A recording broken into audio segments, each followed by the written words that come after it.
때때로 캐나다 통신에 우리 단톡방에 들어가 보면 좋은 이렇게 강사분들도 교수님들이 와서 강의를 하십니다. 근데 이제 저는 역사잖아요. 또 생긴 것도 약간 제가 앤틱으로 생겼잖아요. 그러니까 저는 시크하게 그냥 강의하겠습니다. 역사 강의에 있어서 중요한 것은 너무 은혜를 끼치려고 하면 안 되거든요. 이게 역사는 객관적인 정신을 가지고 보는 것입니다. 자, 지난번에는 우리가 함께 중세교회사에 대해서 생각해 봤습니다. 오늘은 우리가 종교개혁사인데 종교개혁사는 특별히 두 가지 중요한 내용을 읽고 있는 것입니다. 종교개혁사의 맥락은 르네상스라는 겁니다. 그 다음에 그 맥락에서 이제 종교개혁 역사가 먼저 우리가 첫 번째 부분에는 간략하게나마 르네상스가 무엇인가 좀 살펴보도록 하겠습니다. 르네상스라고 하는 이 말을 이제는 우리 말로 그냥 원어 그대로 그냥 르네상스라고 이야기하기도 하지만 이 말을 우리가 우리말로 번역한다면 가장 보편화된 번역이 있다면 그것은 문의 부흥일 것입니다. 르네상스의 시기를 잡는 것은 학자들 사이에 상당히 논쟁이 되고 있습니다. 그러나 우리가 크게 르네상스를 잡는다면 14세기 그러니까 한 1300년 전부터 또 뒤로는 한 1600년까지 보통 단테에서 또 아주 이렇게 크게 잡는다면 섹스피어까지 이 정도 이야기할 수 있습니다.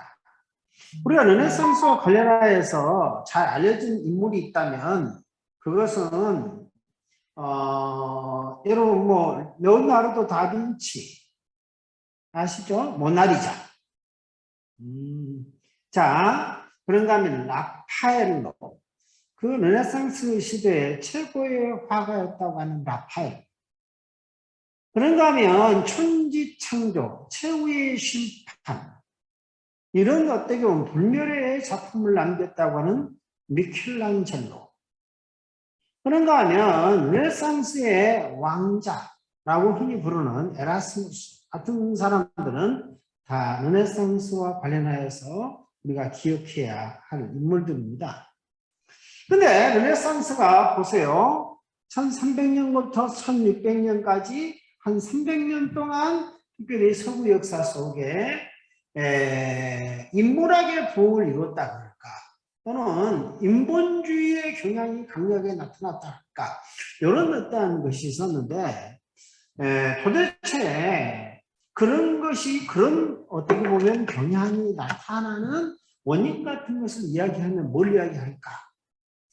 여러분 지난번에 제가 중세교회사를 하면서 잠깐 말씀을 드렸는데 이제 800년에 어떻게 보면 그 서구 과거 소로마 지역의 그에서 가장 강자 샤르마뉴라는 사람이 일어나잖아요.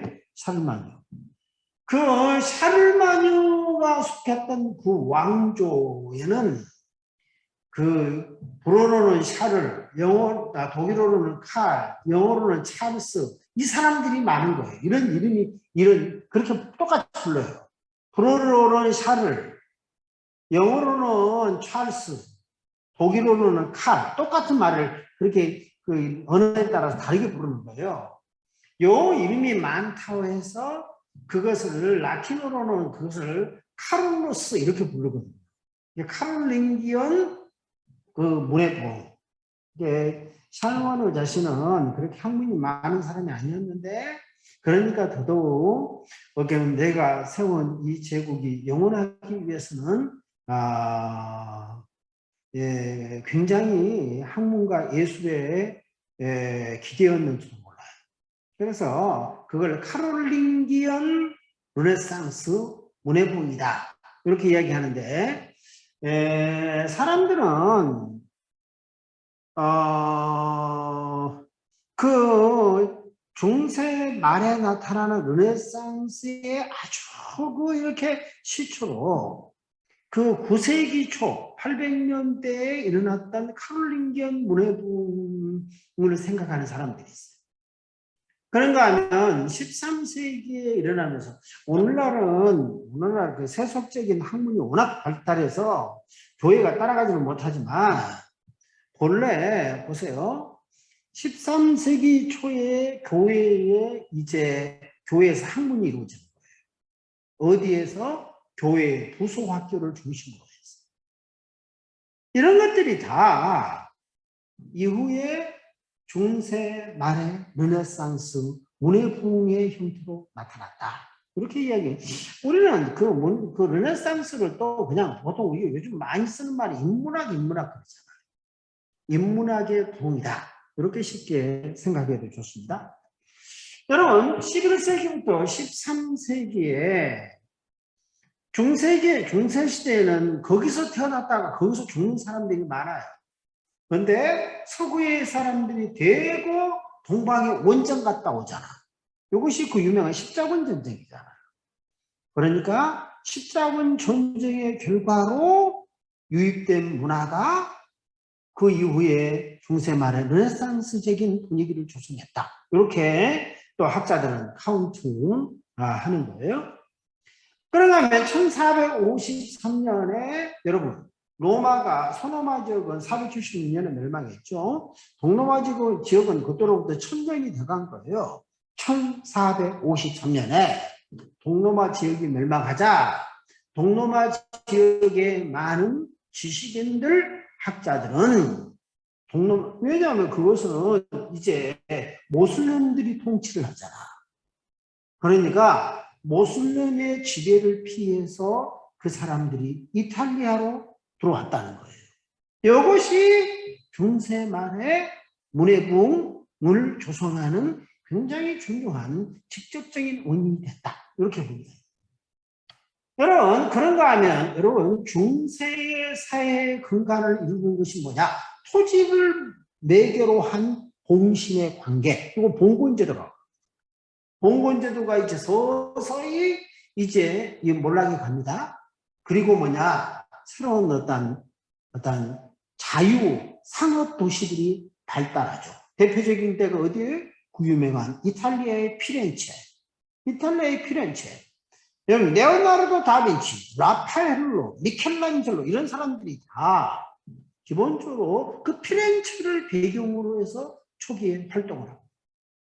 그런가 하면 또 뭐예요? 여러분, 학문이라는 것은, 인문학이라는 것은 기본적으로 종이로 이루어지잖아요. 종이와 같은 것으로 이루어지잖아요. 그래서 이제는 뭐냐?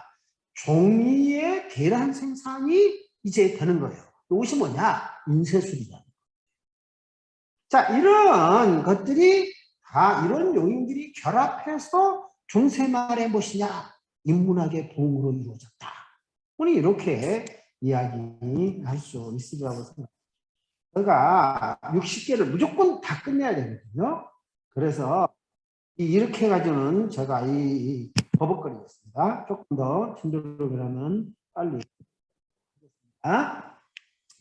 르네상스의 용어적인 의미 앞에서 좀 설명했으니까 그냥 넘어가겠습니다. 그럼 보세요. 하늘보다는 땅을, 영혼불멸보다는 명예를, 자기부정보다는 자기개발을, 금욕주의보다는 육체 쾌락을, 정의보다는 성공을, 권위보다는 개인의 자유를, 기독교보다는 고존부흥을 더 추구하는 태도를 다 망라해서 그 르네상스적인 태도를 이룬다.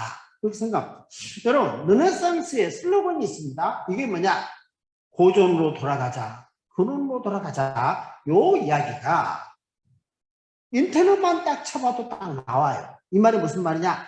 ad fontes. 이건 라틴어거든요. 그러면 여러분 영어로는 뭐냐? to the foundation. 여러분 영어권에 계시잖아. to the foundation. 이게 뭐냐? 파운데이션, 근원으로 이 말이죠. 근원으로 돌아가자. 르네상스의 정신은 무엇이냐? 고전으로 돌아가는 거예요. 르네상스의 그 정신은 무엇이냐? 서구 문화의 근본을 캐는 거예요. 자, 이거 빨리 넘어가 봐야 되겠어요. 안 돼. 제가 이러다가 오늘 수업 못 하겠어요. 자, 그렇다면 르네상스가 기독교에 미친 영향이 무엇일까? 여러분, 인쇄술이 발달하면서 무엇입니까? 성경과 교구들의 저서가 전에 비해서 상대적으로 더 많이 인쇄가 되겠죠. 자, 그 다음에 고전어 연구로 성경의 역사적, 문헌적 연구가 이루어지겠죠. 이걸 뭐냐? 성경의 역사적, 문학적 비판 방법이 적용된다. 이렇게 이야기하는 거예요.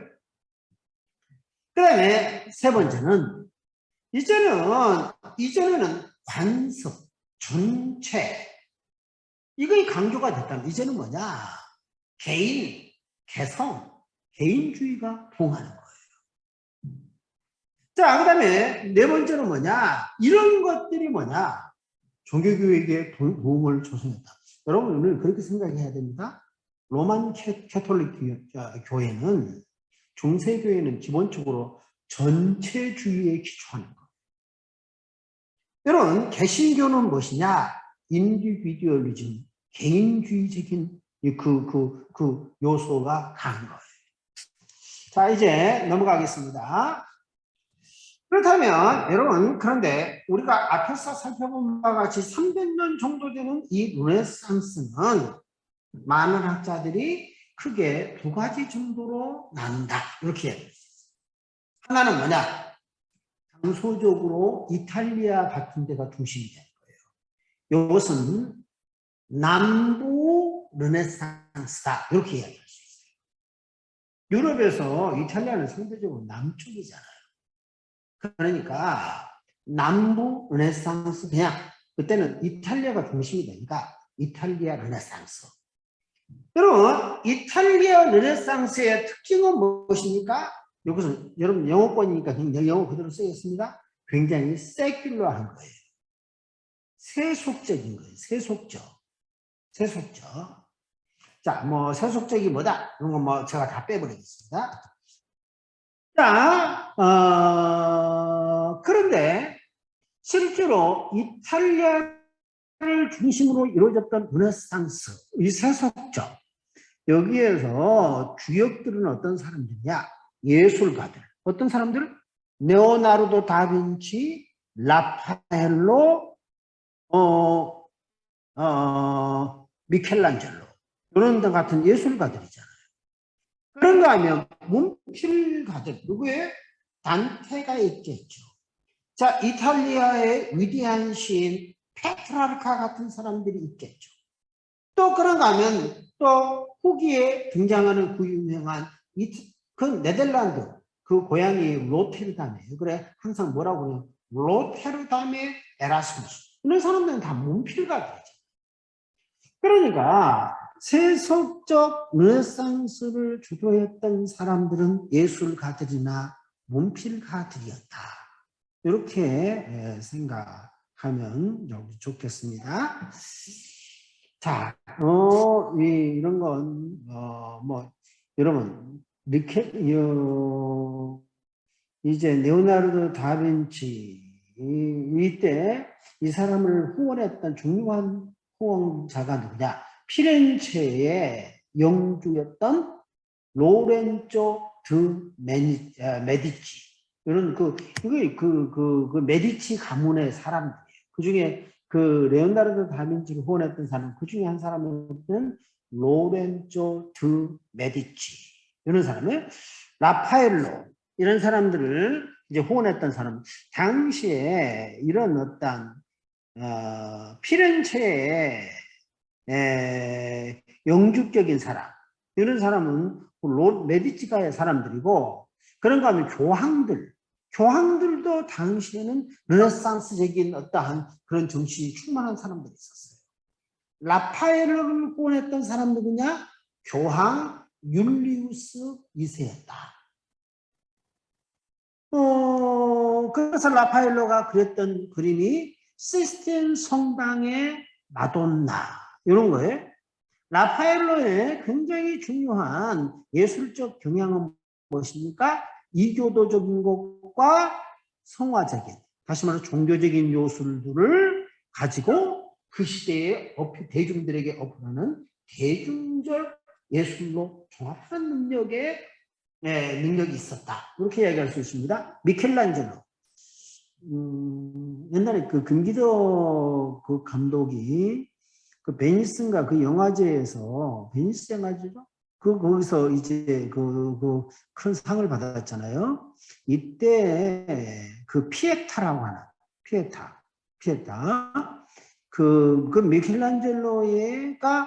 미켈란젤로는 또 그림도 뛰어나지만 조각도 굉장히 뛰어났습니다.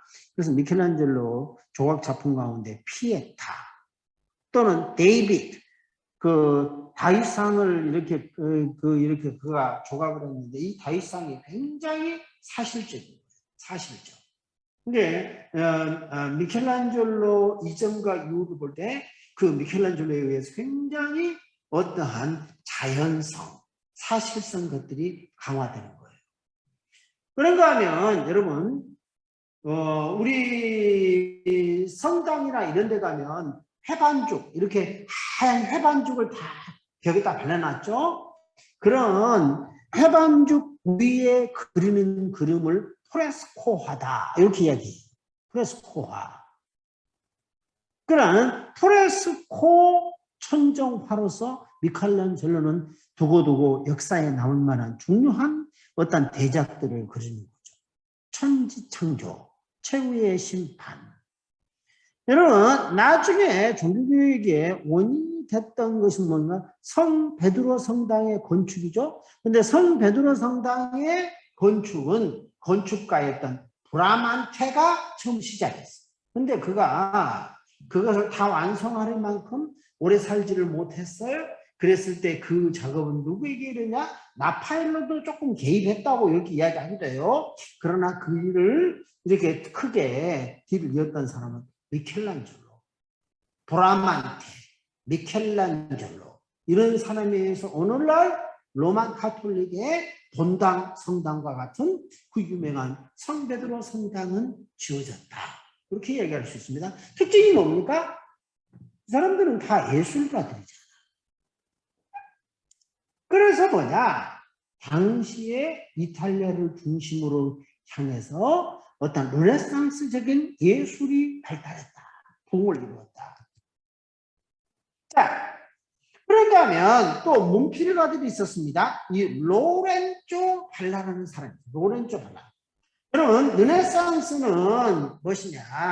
고전으로 돌아가자고 하는 것에 의해서 고대 헬라어, 그 다음에 라틴어 원본 연구가 굉장히 동의했어. 원본, 이거 나중에 여러분 보세요.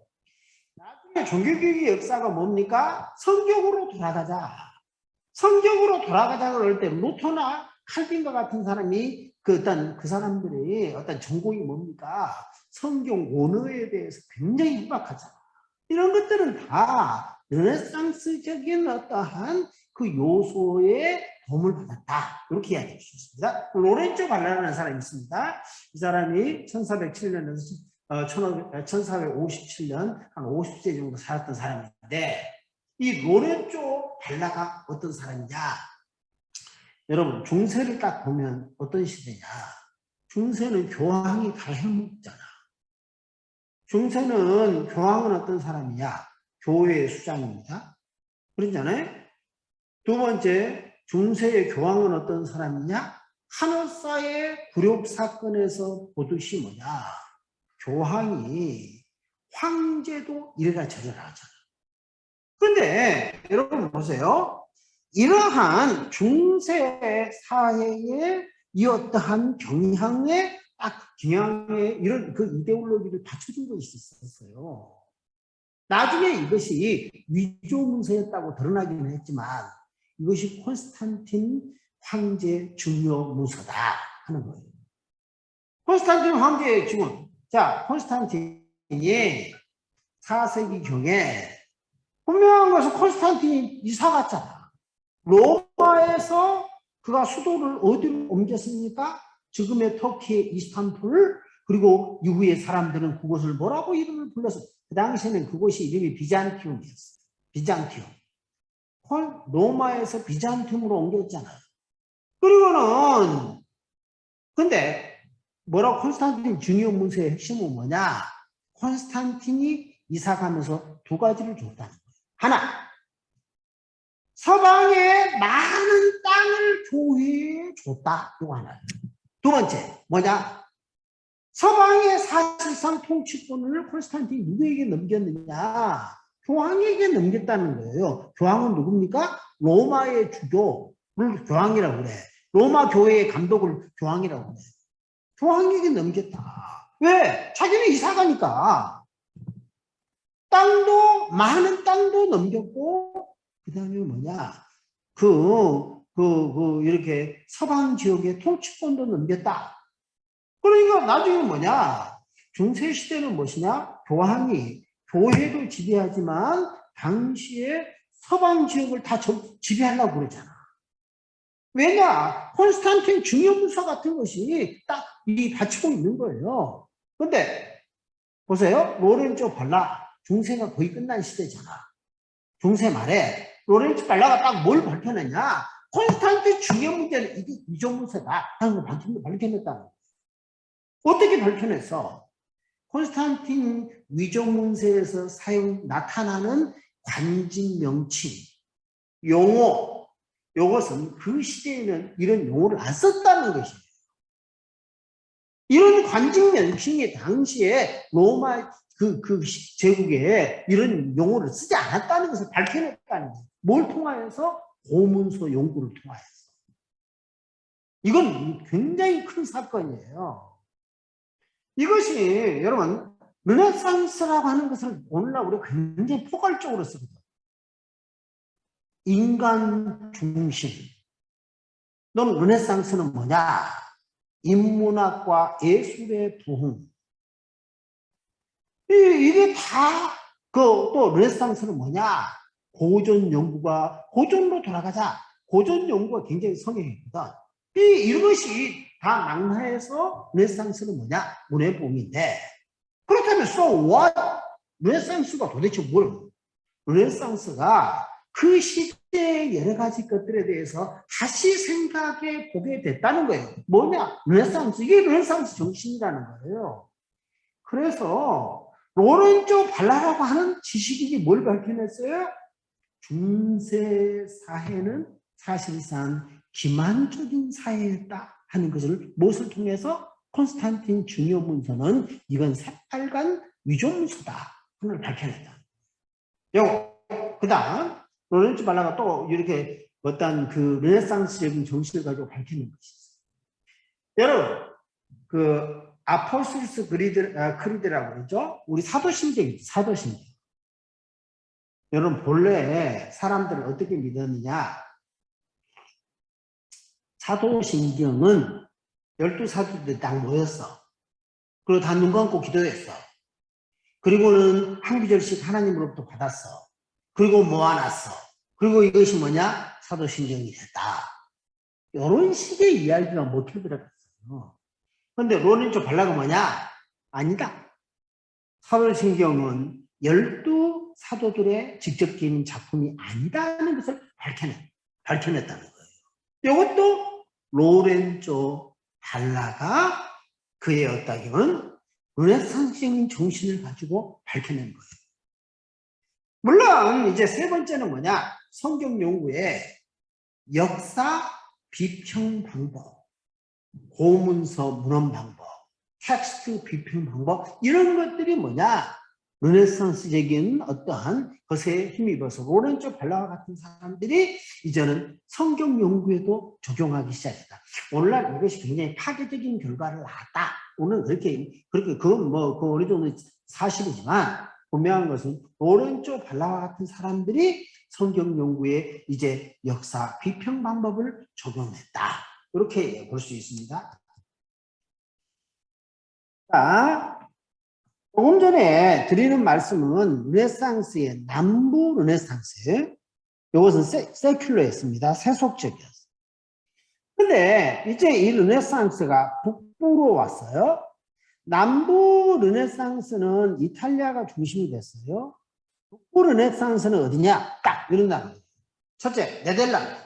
에라스무스가 어디서 하느냐? 네덜란드에서 하느냐. 또 북부 르네상스의 중심지가 뭐냐? 그것이 독일 지역이었어요. 네덜란드나 독일 같은 데가 중심이 됐던 그 르네상스는 두 번째 르네상스였다.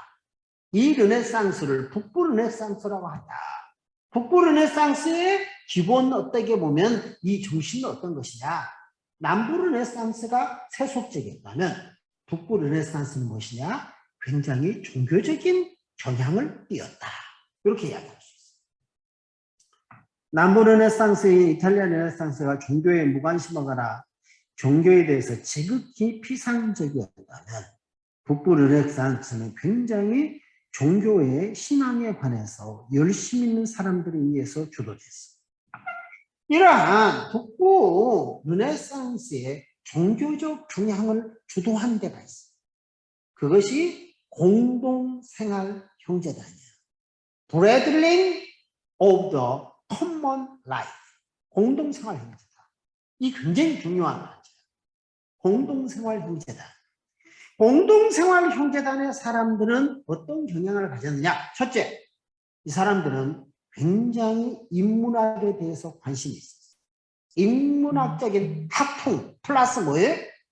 그들이 굉장히 동시에 어떤 하나님께 대해서 신앙에 대해서 커미트먼트, 헌신이 있었다고 생각합니다. 공동생활, 이게 공동생활. 이때 이런 공동생활 형제단, 그건 사람들이 많아. 근데 그거 하면 여러분들이 머리가 아플까가 다 빼버렸어요. 이런 어떤 공동생활 형제단과 같은 이 어떤 스피릿을 그대로 이어받은 사람이 누구냐? 에라스무스. 그 유명한 에라스무스. 루터도 일정 부분 영향을 받았다. 이렇게 얘기했습니다. 공동생활 형제단의 이 창시자와 같은 이것은 이 사람이 제랄드 호르트다.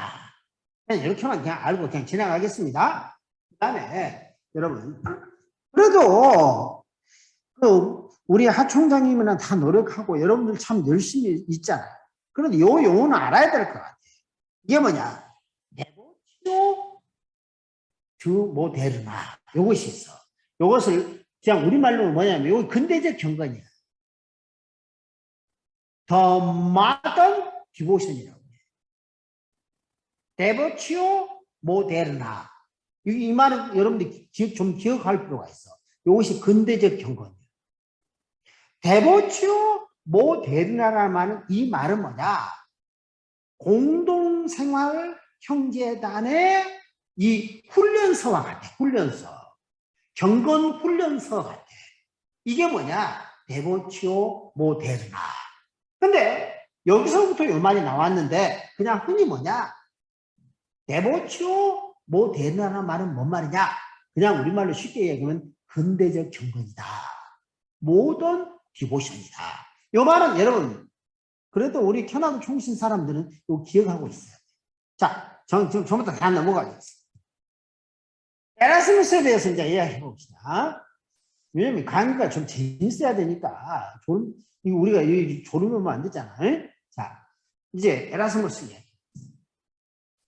에라스무스는 보세요. 1467년에서 1499년 루터보다도 이게 한 20살 정도, 거의 얼추 한 15살이나 20살 정도 앞서는 사람이에요. 에라스무스. 에라스무스는 그 시대의 대표적인 인물이었어요. 근데 에라스무스의 핸디캡이 있어요. 여기 뭐냐? 에라스무스는 사제와 의사의 딸 사이에 태어난 사생아였다.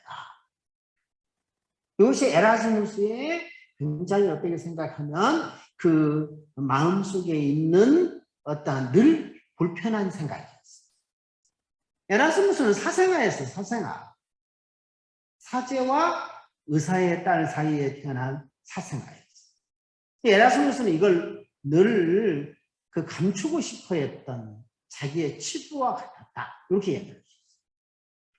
에라스무스는 굉장히 공동생활 형제단의 스피릿을 잘 이어받았어요. 실제 뭐냐? 공동생활 형제단에서 운영하는 학교를 했어. 에라스무스는 뭐냐? 당시에 북부 르네상스적인 어떠한 그런 스피릿을 보여주는 가장 대표적인 인물이에요. 뭐냐? 인문학에 대해서 전문가예요. 그런가 하면 무엇입니까? 종교적인 신앙적인 혼신이 있어. 이게 에라스무스라는 거예요. 한마디 더 하면 뭐냐? 에라스무스는 학문과 경건의 밸런스를 추구했던 사람이야. 이게 이런 그 중도적인 스피릿을 추구하는 것이 나중에 루터와 탁 충돌한 것이 1524년에 그 유명한 자유주의 논쟁이라는 거예요. 자, 에라스무스를 보여주는 굉장히 중요한 것이 뭐냐? 앞에서 내가 설명했잖아. 공동생활 형제단의 훈련 교본과 같은 것이 뭐냐? 데보치오 모데르나다. 데보치오 모데르나, 거기서부터 나와서 데보치오 모데르나라는 말은 당시에 지성적이면서 고견하고 기독교적인 스피릿이 있잖아요. 이걸 말하는 거야. 그러니까 에라스무스가 어떤 사람이냐? 데보치오 모데르나의 화신과 같은 사람이다. 이렇게 생각하면 좋겠어요. 자, 여러분, 에라스무스는 그 시대의 대표적인 지식인입니다. 그의 책 가운데 금원집, 우신애찬, 헬라어 신약성경. 자, 에라스무스 자신은 보십니다. 기독교를 어떻게 표현했어? 기독교를 온건, 중도적인 것으로 강조했어. 공동을 지키는 삶의 묘사이다. 나중에 에라스무스와 루터가 충돌했어. 루터는 어떤 것입니까? 굉장히 어떻게 보면 루터는 그런 것이 있어요. 하나님께서 원하신다면 끝까지 가는 거야. 이게 그 루터의 정신입니다. 이게 루터의 정신이에요. 에라스무스는 어떤 사람입니까? 순종을 교리보다 중시했어. 루터는 어떤 사람이 교리를 그 어떤 것보다도 더 우선했던 사람이에요. 그런가 하면 에라스무스는 어떤 사람입니까? 의로운 사람을 오르소독스 정통보다 중시했어. 루터는 무엇입니까? 어떤 보통 사람들이 지식인들, 지성인들이 추구하는 것이 루터의 관심이 아니야. 루터는 뭐냐? 오르소독스가 관심이야. 정통이 관심이에요. 루터의 관심은 무엇입니까? 다크적인 관심이에요. 에라스무스는 나중에 그의 어떤 태도는 무엇입니까? 전통과 관습의 개혁이 목표지. 루터는 무엇입니까? 진리의 회복, 구원론의 갱신이 목표였지.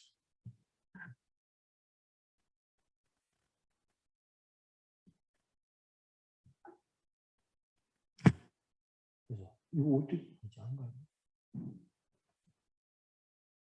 이렇게 가야지. 미안해. 자, 이제 16세기 조교교육으로 이제 넘어가도록 하겠습니다.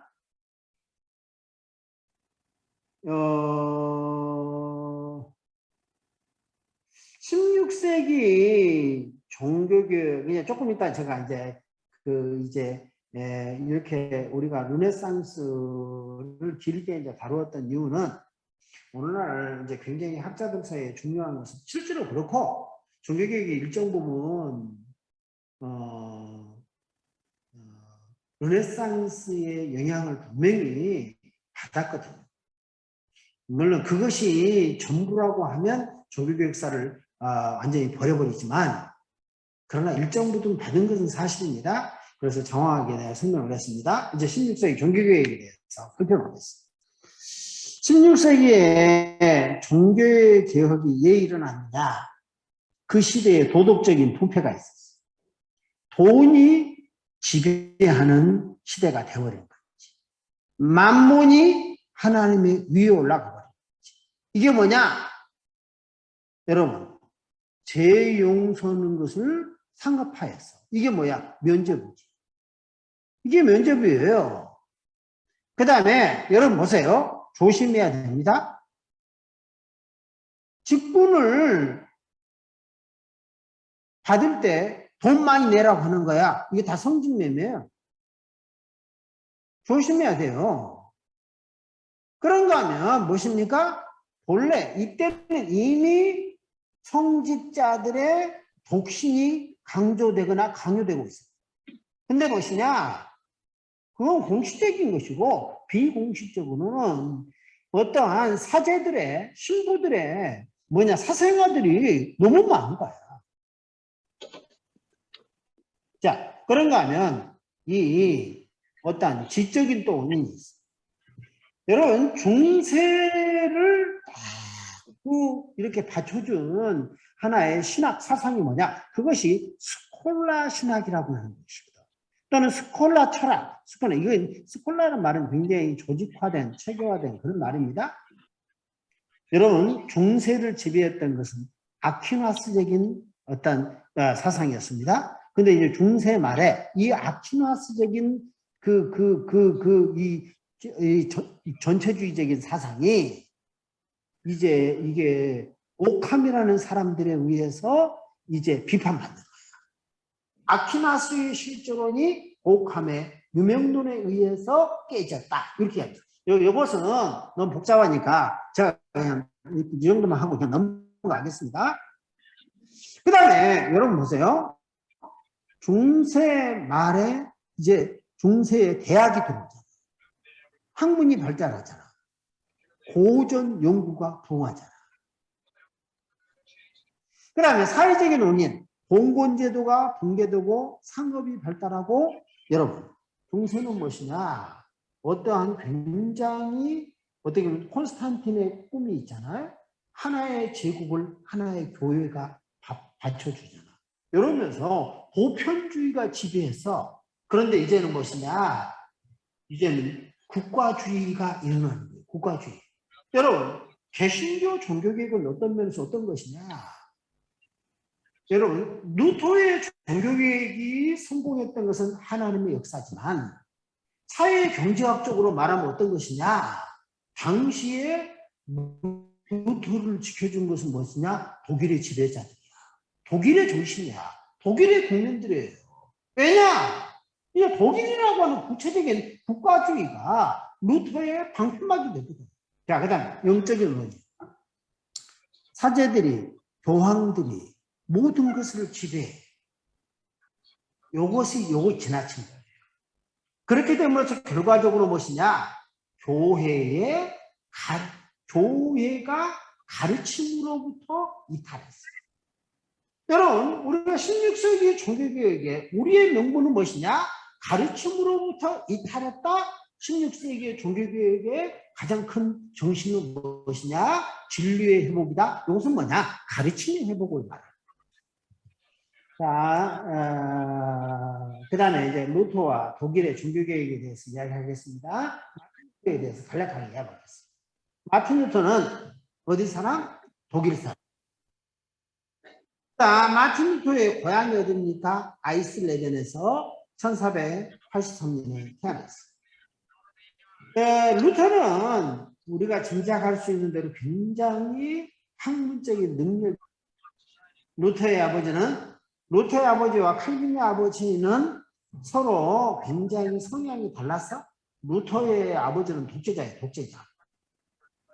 칼빈의 아버지는 꼭 그렇지만은 않았는데, 그러나 한 가지는 분명한 것이 공통점이 있어. 루터의 아버지, 칼빈의 아버지. 우리 자식에게 최고의 교육적인 기회를 준다. 여기서는 다 똑같아. 루터의 아버지는 루터에게 당시에 어떻게 해야 루터의 아버지는 자식의 출세가 목적이 있어. 그래서 뭐냐? 법학을 공부하도록 강요를 했어. 그러다가 루터가 하루는 이제 우리로 말하면 이제 법과대학에 들어간 거예요. 그래가지고 집에를 왔다가 자기 학교로 돌아가는 길에 어떤 사람은 그렇게도 이야기해. 마른 대나렛에 벼락을 맞은 거였어. 그래서 자기 친구랑 가다가 자기 친구가 즉사를 해. 둘이 가는데 벼락이 누구에게 때려버렸어요? 친구에게 때려서. 그리고 친구는 즉사를 했고 루터는 나자빠졌어. 이때 루터가 급한 나머지 뭘 하냐? 루터가 서원을 한 거야. 서원. 이제 그걸 사람들이 그렇게도 이야기합니다. 원래 이제 루터의 아버지가 본래는 농부였습니다. 그때는 무엇이냐? 루터의 아버지가 이 광부였다고도 할 수 있고 조그만한 광산을 개발하는 그런 처지였어. 그래서 루터의 당시에 중세에는 성인 숭배가 어느 정도 되고 있었잖아. 그래서 이 광비들의 수호 성인이 누구냐면 센 성 안나라는 이제 성인이에요. 그러니까 루터가 순간적으로 내동동이 쳐질 때 루터가 그렇게 서원을 해. 자기가 하나님을 위해서 살겠다. 수도원에 들어가겠다. 헌신이 돼. 그래서 루터가 뭐냐? 법학을 전공하려다가 수도원에 들어가는 거지. 근데 그 수도원이 무엇입니까? 어거스틴 수도원이었다. 자, 여기까지 하고 우리가 한 5분 정도 쉬었다가 제가 일사천리로도 강의하겠습니다. 5분 동안 브레이크 타임 갖겠습니다.